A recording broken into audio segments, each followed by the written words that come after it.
Yeah, I like to begin today with a story, and I have it here. I'm going to share the screen so we both can see what is in there. So this is from verses 9 to 10 of the Dhammapada that we have been discussing before. And these are twin verses.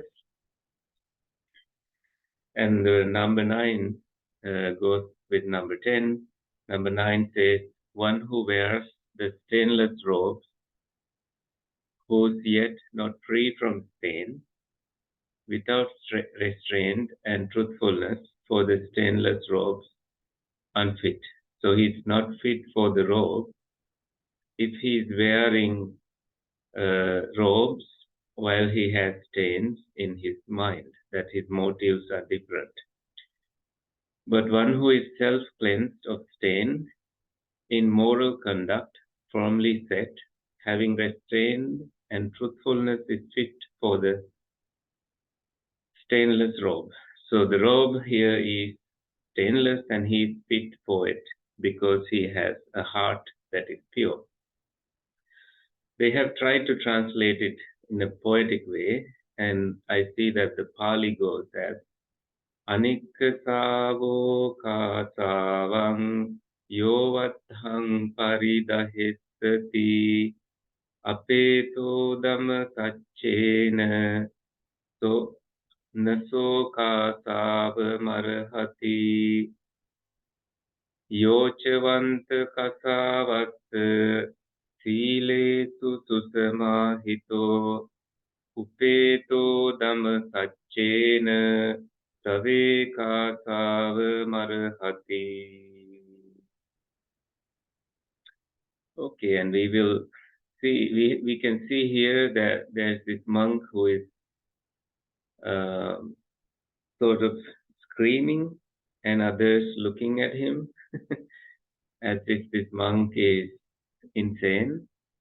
And there is another monk who is practicing his meditation and in good conduct. But it can be like both ways, that that someone who is pretending to be sitting perfectly may also be struggling with his monastic life. With that in mind, we will read this story of an enemy to the Buddha here. While residing at the Jetavana monastery in Savatthi, the Buddha spoke these verses with reference to Devadatta. So Deva means God, Datta means given. His name is God given.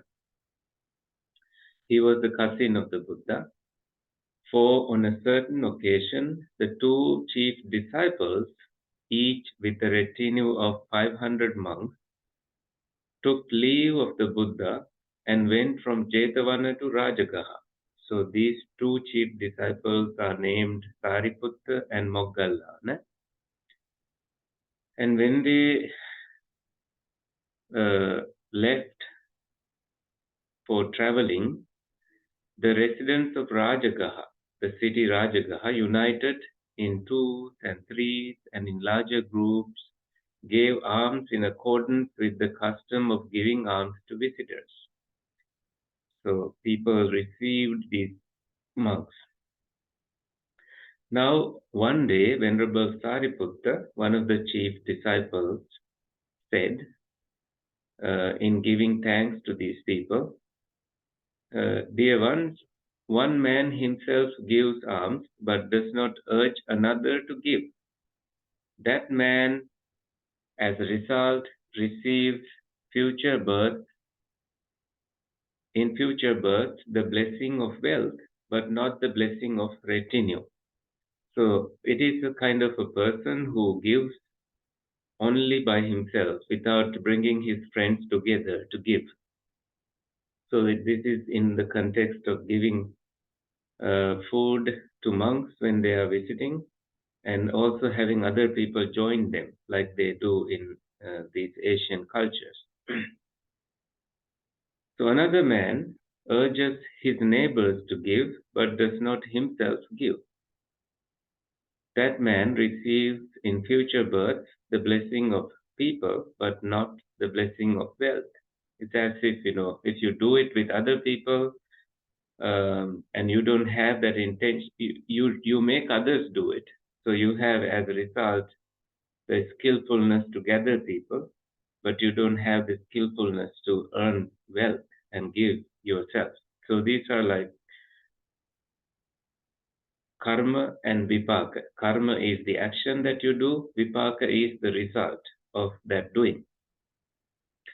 And there is a third man, another man, neither himself gives alms or urges others to give.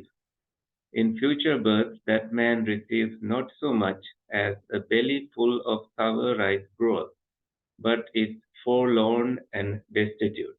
So he is so poor because he has not encouraged others to give, or nor has he given by himself, that he has not done any giving. Yet there is this fourth man, himself gives alms and urges his neighbors to give. That man, in future birth, in 100 states of existence, in 1,000 states of existence, in 100,000 states of existence, receives both the blessing of wealth and the blessing of a retinue.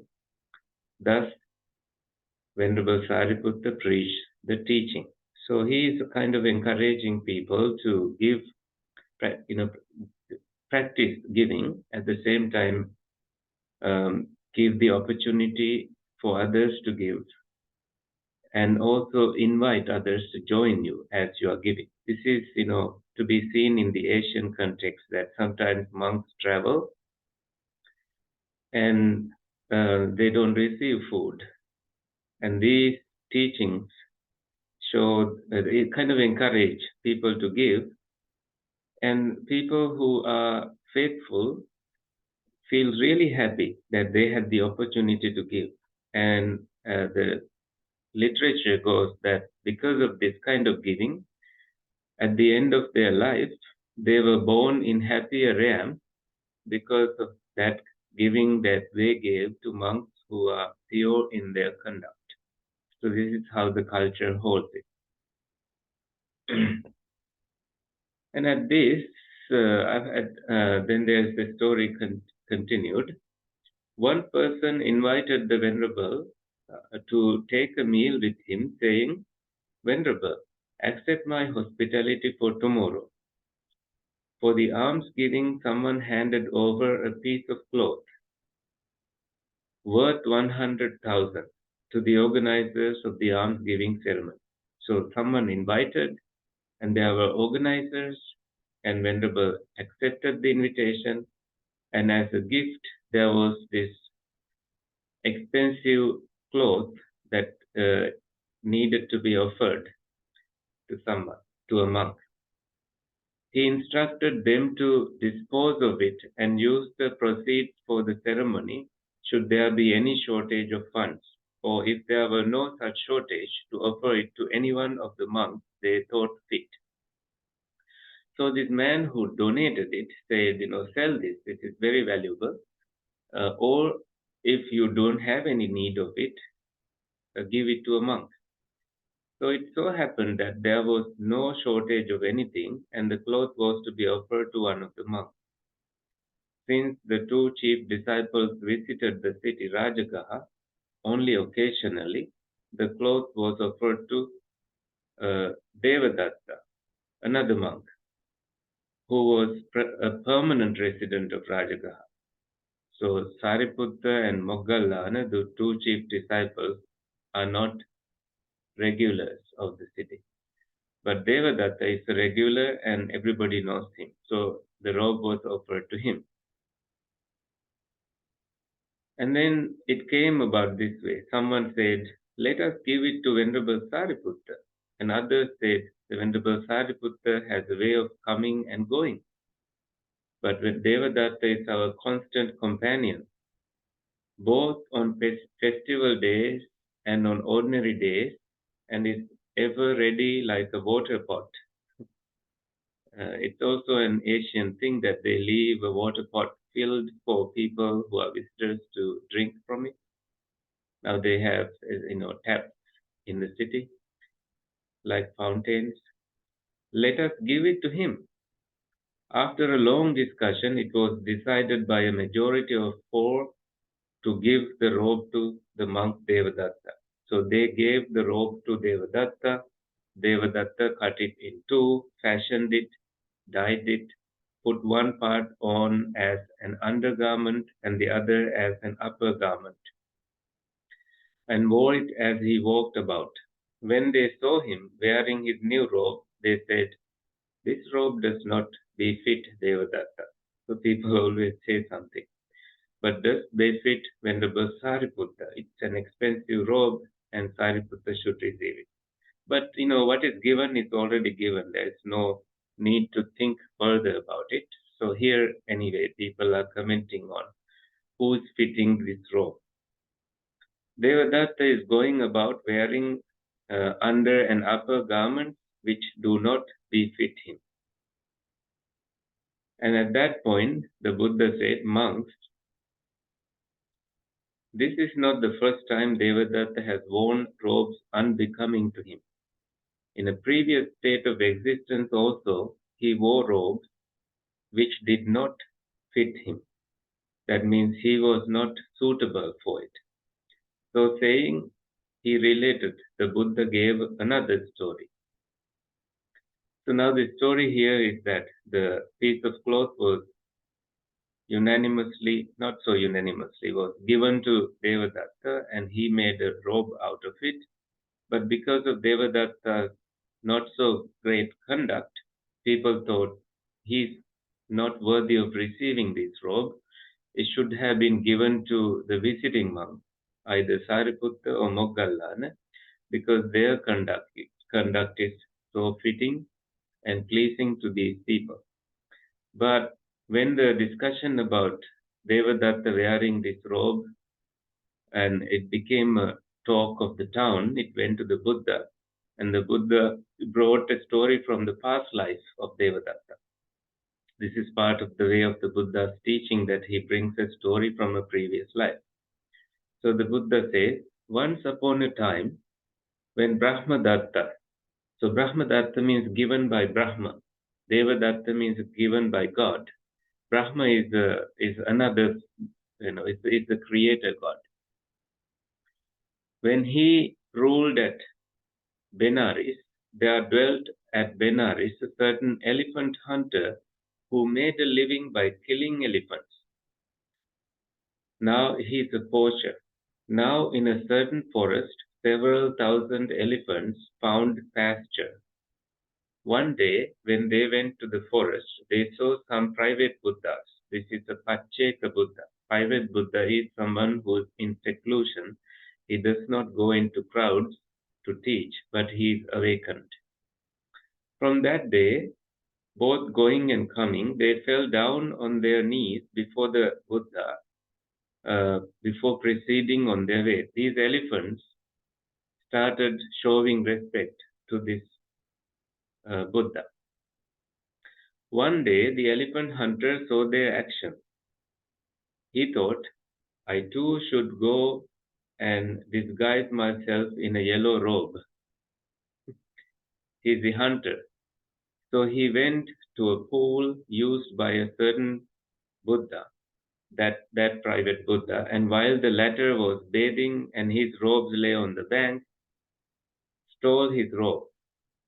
Then he went and sat down on the path by which the elephants came and went. So the hunter stole the robe and started wearing it, with a spear in his hand and the robe drawn over his head. The elephants saw him and taking him for the Buddha paid obeisance to him and then went their way.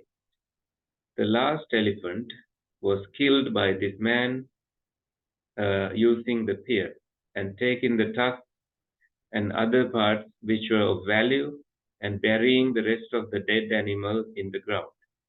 He departed. So this is a fake monk doing all the killing. Later on, there was among these elephants someone who had the potential to become the Buddha, a future Buddha, who had been born as an elephant, became the leader of the elephants and the lord of the herd. So he was the leader elephant, and he had the future potential to be the Buddha.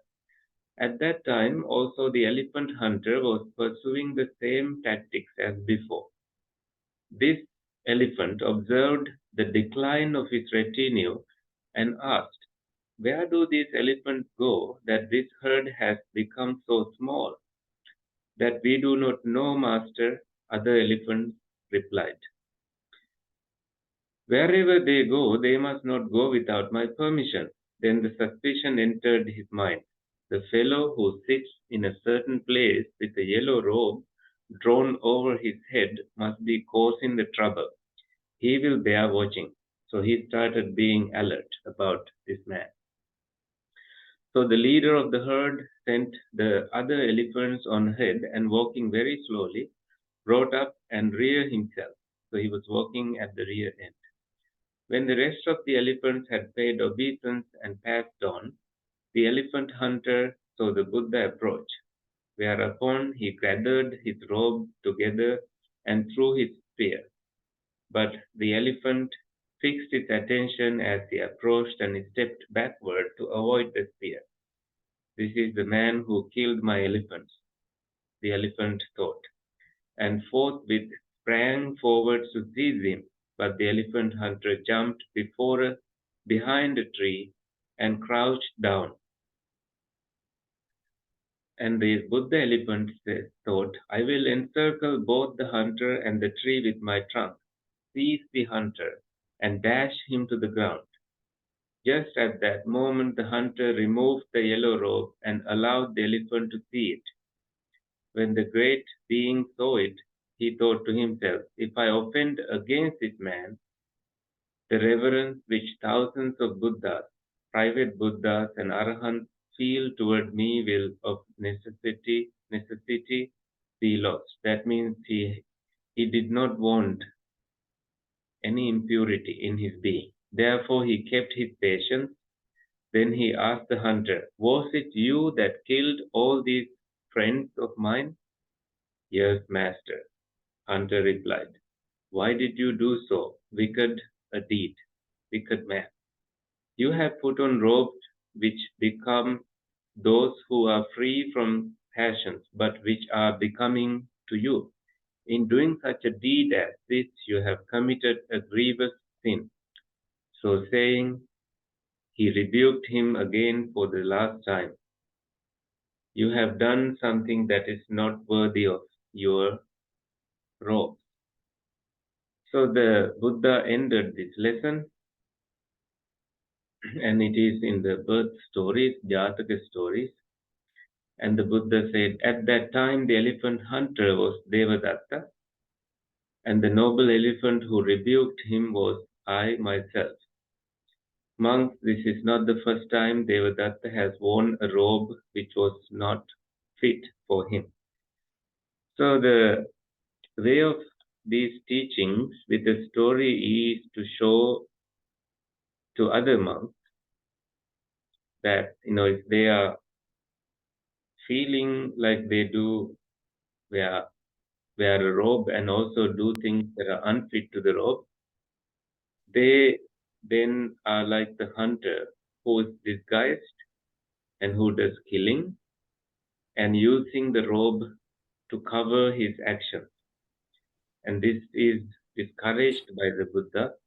And Devadatta's stories are very gruesome that he charged at the Buddha several times, wanting to become the leader of monks, wanting to become the Buddha.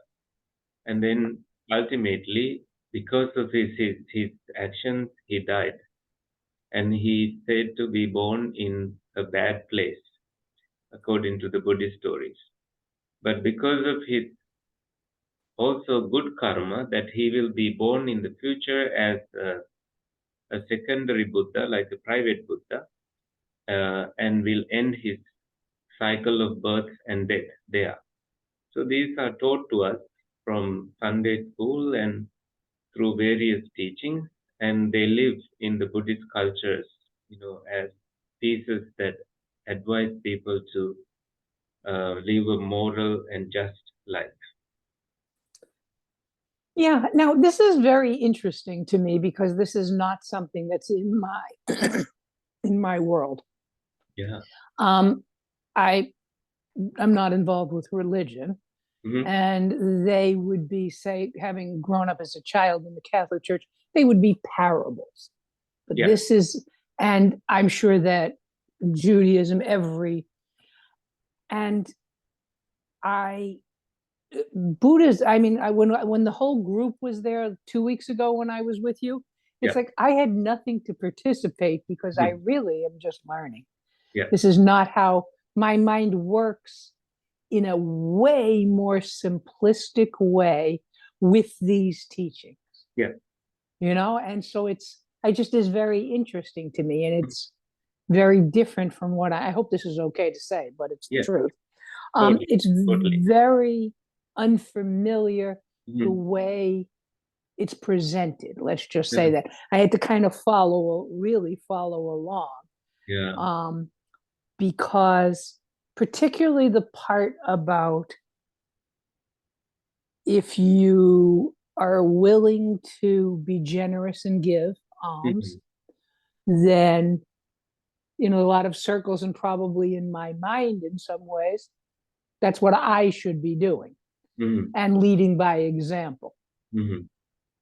But then talking to other people, encouraging, is something I certainly do, but in the course of conversation, like if we talk amongst friends about what charities we participate in, what volunteer work we participate in, and it opens a conversation of the reasons you pick that and stuff like that. But really, from what I think I'm reading here, one isn't good enough, so to speak, or so you need to aspire to more. And so I'm just sort of puzzled about it. And then the poor elephant situation. Yeah. Man, but people do this to each other all the time. Just put in something different than elephants and put in a different robe. But anyway, it's actually very interesting to me because, as I said, it's not an area that I spend any time. And I basically know, I think, what I should be doing, although should is always a tricky word.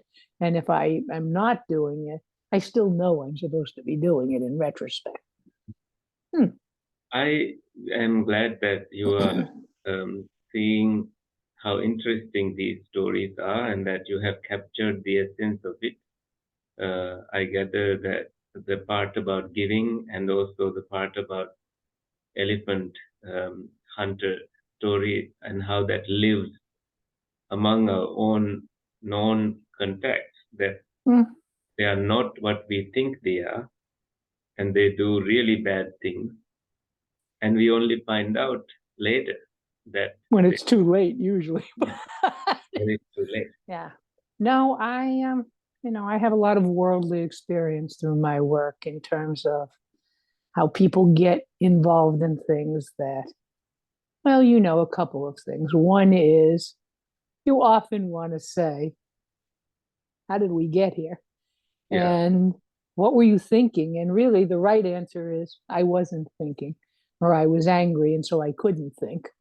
And then that other concept of hope and possibility of change, often for me, through my work and through my life, is for the most part, people are doing the best they can. Sometimes it's just not good enough, with me at the top of the list sometimes, because sometimes it's hard, I think, to understand in a moment when you're struggling, putting yourself in somebody else's place. I think that's hard for people in general. Yeah. Well, there's always more to learn, isn't there? And I do ponder these things because I think it makes me a better person. Yeah. And I'm not going to notice things about myself if I don't ponder it in a less personal way as a starting point sometimes. Yeah. So, yeah. Yeah. More to learn.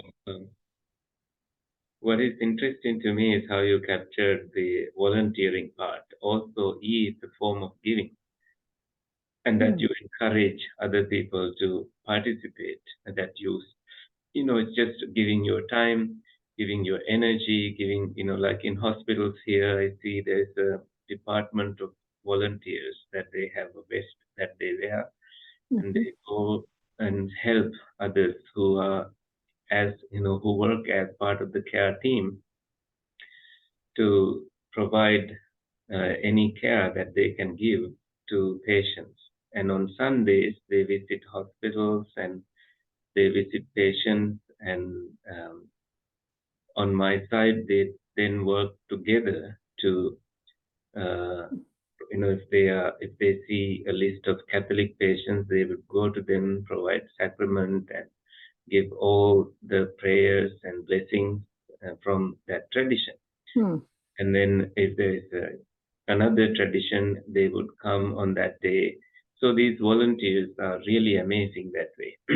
It is amazing, isn't it? Because what you hope is that you won't be so entrenched in your right way. Yeah. When in Rome, do as the Romans do, to some extent, is if somebody needs Yeah. reassurance through the Catholic Church, though it doesn't meet my needs, it's important to talk about that for somebody who really needs that. Yeah, truly. And anytime you give outside of yourself, sometimes people value differently what people do for volunteer work. Or why would you do that? You hear people say sometimes, why would you do that? They don't seem to be grateful for what, but that's not really the purpose of it in my mind. Is the gratefulness is you do it because it makes it easier, even if it's just for the moment for them. But yeah, perfect. Well, thank you. You're welcome. Let's do some meditation for about 20 minutes if you have the time. Perfect. Thank you.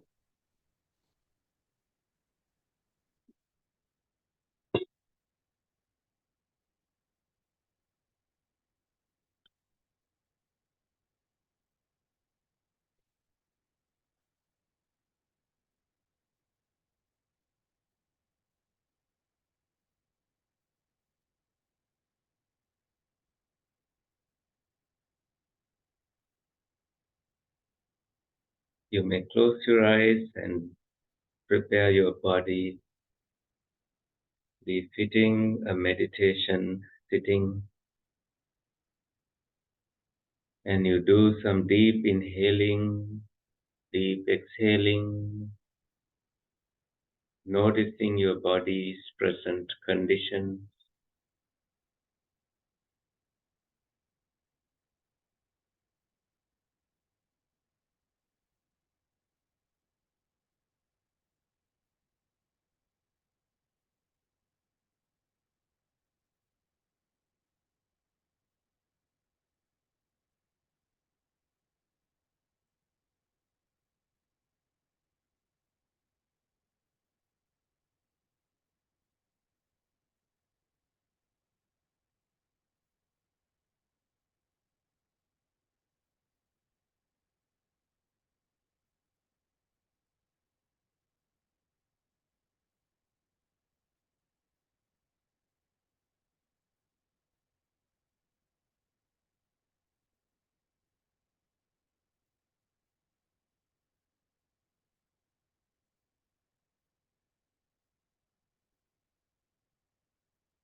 Knowing the simplicity of this moment, also the thoughts in you,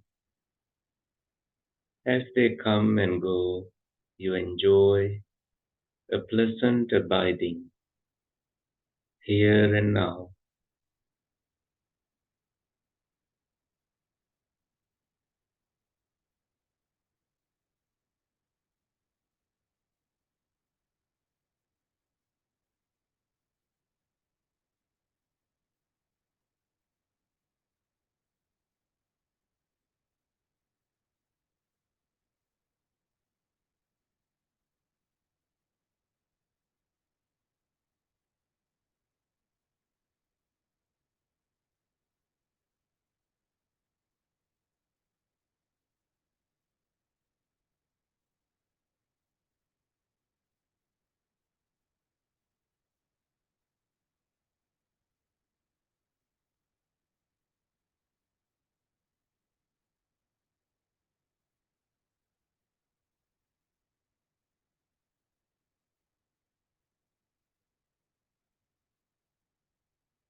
We can reflect on your generosity. This is a form of meditation called Chaga Anusati. Anusati means recollection. Chaga means giving. As you know, any form of giving, when it has right intentions, is rooted in non-greed, non-hatred, and non-delusion.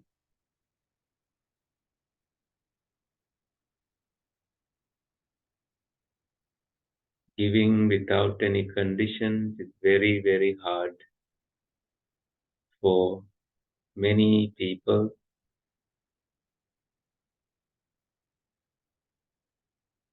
Giving life is called Abhayadana, that in front of you there is no one who has to feel any fear that you will be taking their life, ending their lives. Rescuing an animal is giving life to them.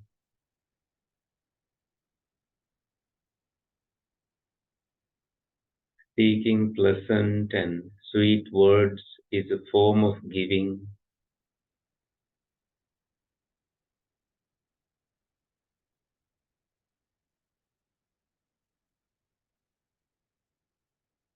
Volunteering in any place to care for those who are needy is a form of giving.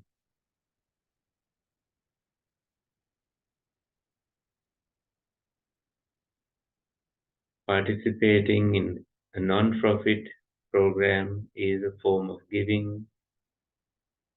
Giving a meal, giving advice, when they are all rooted in kindness,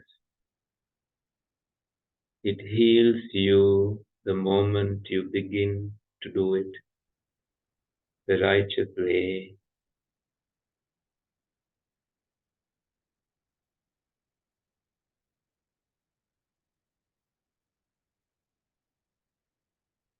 Giving to where you feel happy about giving is encouraged in these teachings. So the Pali goes as Yasta Pasidati Tasta Databang.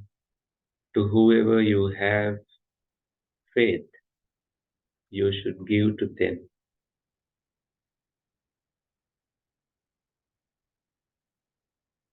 There is a series of giving encouraged in Dakkhina Vibhanga Sutta classification of giving.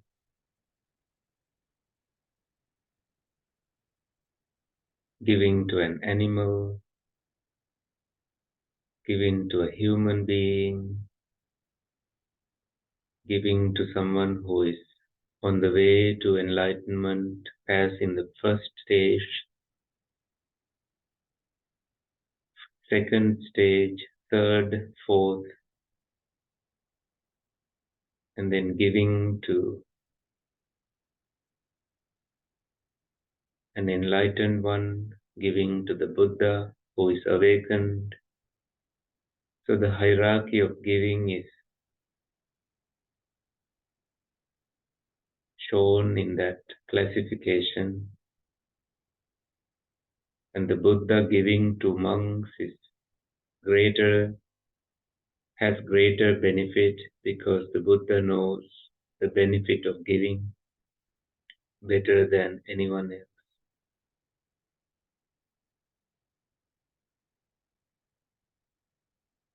And the Buddha has said, if you know the benefit of giving, you would not eat without sparing your food to someone, a hungry something, someone, an animal or a human. So we always know that the society admires giving, giving with right intention, giving without oppression. So you can recall these moments that you gave time, energy, care, helping hand to the sick, to the needy, to the helpless, to little ones, children who needed your protection, giving to your parents, giving a shelter, giving a toilet, giving any kind of giving, from food, beds, to anything. This makes us free from stinginess. So we praise this action of giving when others do it, saying, "You are wonderful. Thank you for the service you do." We appreciate those who are in military for giving their lives, energy, time in service of the country.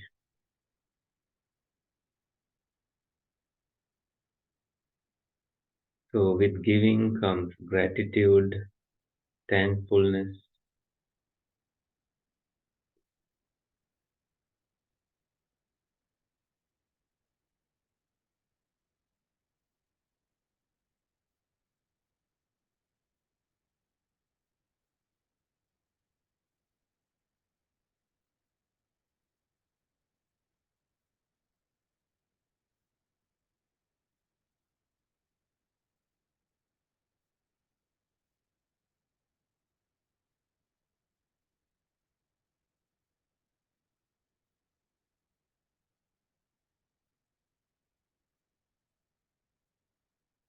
as you have cleared your mind that way from any wholesome reflections and unwholesome abidings, you can come back to breathing in and breathing out mindfully,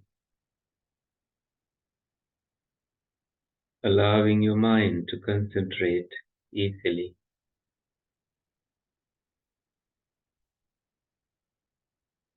and relax at the same time, letting go of any attachment to the body so that you are at peace in your mind, allowing the body to be without fighting with any unpleasant feeling, radiating loving kindness toward this body inwardly and outwardly, showering yourself with positive energies. May I be well. May I be happy. May I be peaceful and calm.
let's share some merits. May the suffering ones be suffering free, fear struck fearless be. May the grieving shed all grief, and may all beings find relief. May all beings share this merit that we have thus acquired for the acquisition of all kinds of happiness. May beings inhabiting space and earth, devas and nagas of mighty power, share this merit of ours. May they long protect the Buddha's dispensation. May they long protect us and our relatives. Sadhu, sadhu.